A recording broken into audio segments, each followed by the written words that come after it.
Olá, Jimberg Omni falando.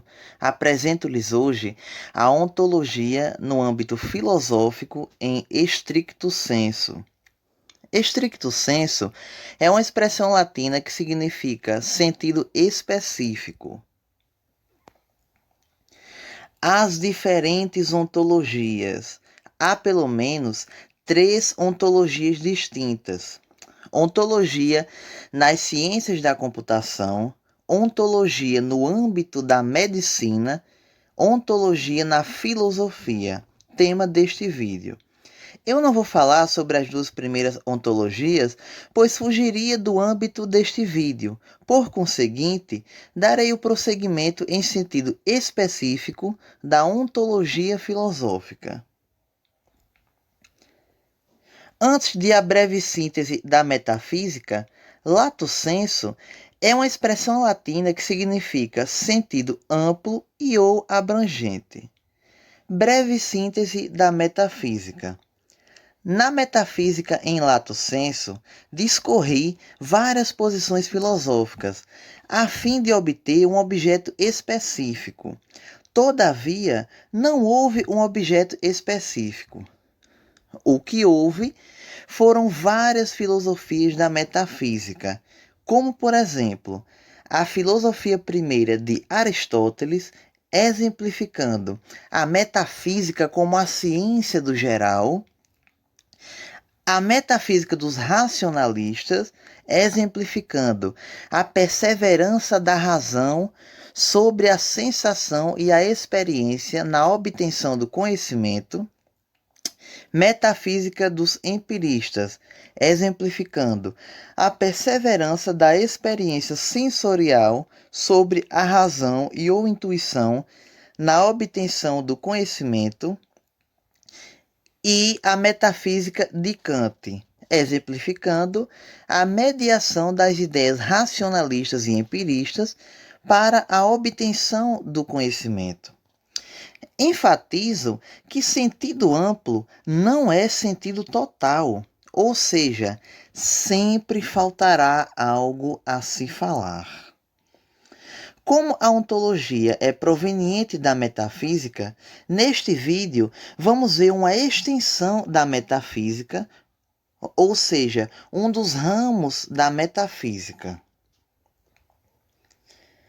Ontologia é um dos principais ramos da metafísica, sendo oriunda desta.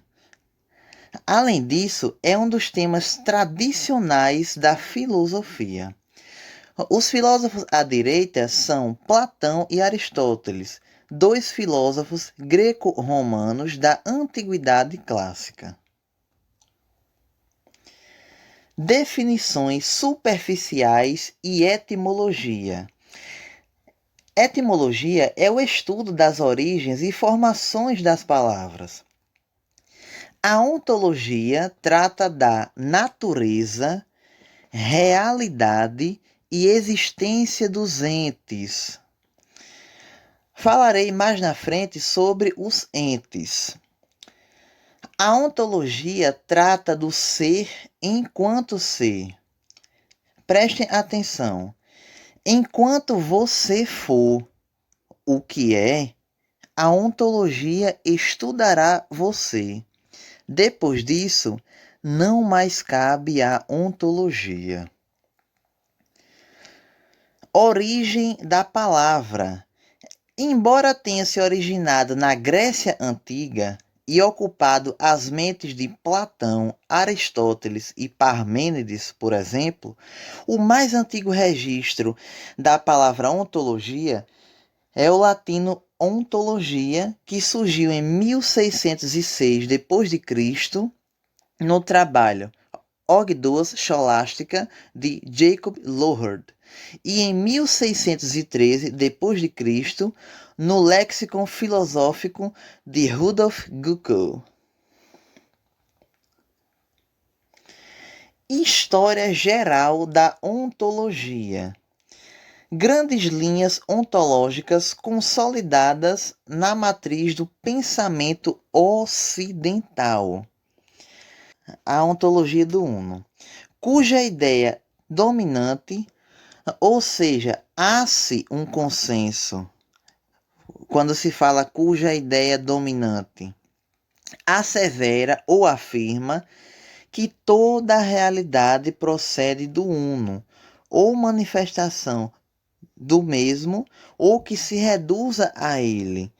Seus representantes são Parmênides, Platão, Plotino, Escoto Eriúgena, Spinoza e vertentes do pensamento oriental. Vou explicar um pouco agora sobre a ontologia do Uno. Ela está ligada ao que originou tudo. Vivemos num universo ou multiverso manifestante. Tudo o que acontece está ligado ao que nos originou, o Uno. Ainda mais, numa concepção minha, este Uno é não físico. Ou seja, ele não é físico. Ontologia do ser, que parte não do uno, mas daquilo que é.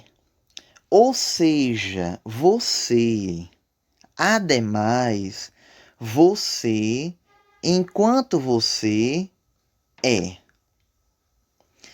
E, por conseguinte, do conhecimento empírico e da experiência.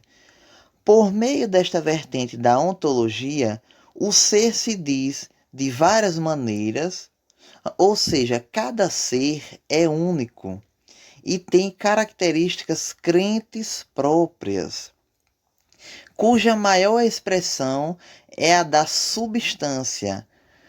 A substância aqui é a essência não física, que em grau máximo corresponde a Deus, primeiro motor, sem movimento ou mudança, ou seja, Deus é imutável.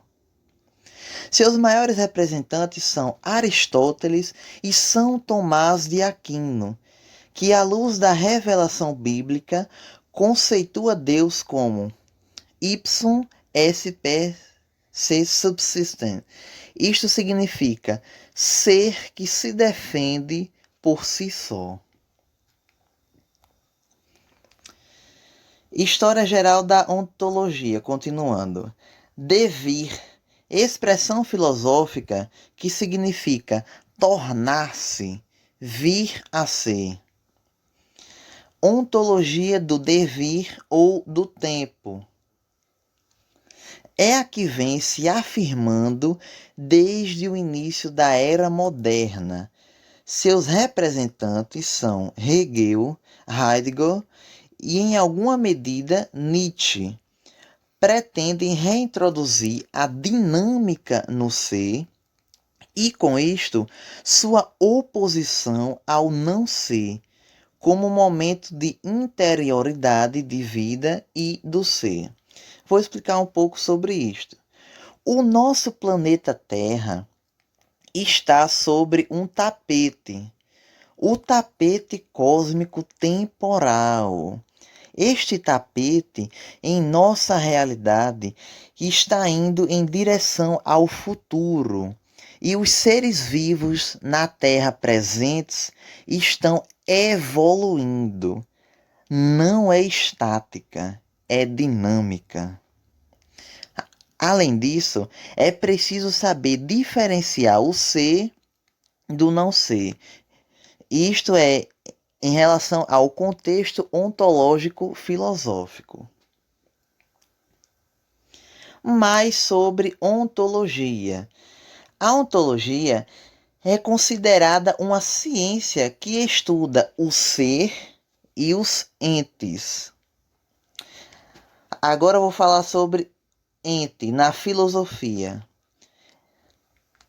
Tudo que está imerso na realidade circundante, aquilo que tem comprovação ou existe de modo concreto. Esta informação sobre ente no âmbito filosófico eu peguei do site dicio.com.br/ente/. Agora eu vou explicar o que significa o ente. Tudo que está no todo existente é um ente. Até questões abstratas que dependem de outros seres para existirem podem ser considerados, desculpe, entes em estricto senso. Isto com certeza em sentido específico. Continuando. Em relação às entidades, a ontologia deve dar conta de que palavras referem-se a entidades que são, a saber, seres animados humanos, ou seja, seres que estão vivos, e as entidades que não são, a saber, elétrons, energia, contrato, felicidade, tempo, verdade, causalidade, isto também em estricto senso. Por quê? Se pararmos para pensar, tudo é, nada não é. Continuando. Questões ontológicas também foram levantadas e debatidas pelos pensadores das civilizações antigas da Índia e da China, e talvez antes dos pensadores gregos que se tornaram associados com o conceito. Esta possibilidade é porque a filosofia oriental é mais antiga que a ocidental, pois a oriental provavelmente surgiu com o advento do I Ching, muito antes de Tales de Mileto na Grécia Antiga, que surgiu a filosofia ocidental com Tales de Mileto entre os séculos 6 e 7 a.C. E muito isso o I Ching já apareceu. E nele tem-se a filosofia chinesa, uma parte da filosofia chinesa. Breve conclusão da ontologia. Ressalto que não aprofundei todas as filosofias dos filósofos ontológicos. Por isso também o vídeo é em estricto senso. Ou seja, eu não aprofundei muito a filosofia metafísica ontológica de Platão, também não aprofundei muito a de São Tomás de Aquino, Spinoza e outros que eu já citei anteriormente. E a ontologia considera o ser em si mesmo, na sua essência. Ou seja, a essência no âmbito metafísico é a propriedade imutável do ser, independentemente do modo em que se manifesta. Lembro-lhes que, enquanto você for o que é, a ontologia estudará você. Depois disso, não mais cabe a ontologia. Ou seja, enquanto o ser humano for animado, vivo, a ontologia estudará você. Depois que ele não está mais vivo, não mais cabe a ontologia, porque ela considera o ser enquanto ele é. Muito obrigado por assistir o vídeo. Deixe seu like, deixe seu comentário, compartilhe, inscreva-se neste canal e muito obrigado e até o próximo vídeo.